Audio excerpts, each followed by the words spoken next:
Well, it's hidden. It isn't something that the general public would see when you come for a visit to the public galleries. So it is hidden in that sense, but it's not inaccessible. Any legitimate users, anybody who needs to see this material, who really has a use for it, they absolutely can. It's just that this is something that people don't know about a lot of times and don't see on the regular tour through a museum gallery. Well, right now we're in one of the main natural history collection areas at the Royal Alberta Museum.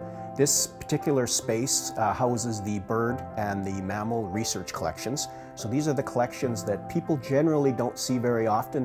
They contain material that is specifically prepared for research, for teaching, and to simply document the natural history of the province of Alberta. This floor contains about 50,000 bird and mammal specimens.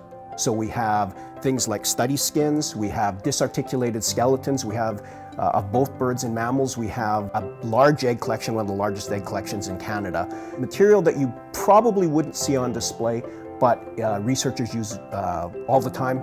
The whole scientific method is based on the repeatability of an experiment. Specimens like this allow people to repeat those experiments, to be able to go back to the exact same thing that somebody looked at years ago and confirm that, in fact, they're correct or incorrect.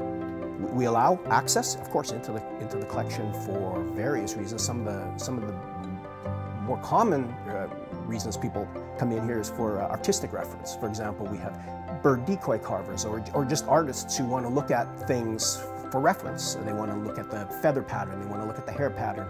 It's a great resource for people who maybe can't otherwise see these objects up close. We're documenting, in this case, the natural history of the province, the biodiversity in time and in space. And we have this material here, and it's so important because it's really the only place where you're going to find that kind of material. Yes, as I said, you can go back through the literature and you can find information about the biodiversity of Alberta through time, but this is the only place where you're going to find the actual thing. You can go back and look at that, and what will really be important is in hundreds of years, when some of these things are perhaps extinct. We already have some things like passenger pigeons that are extinct. This is the only place you're going to see those now.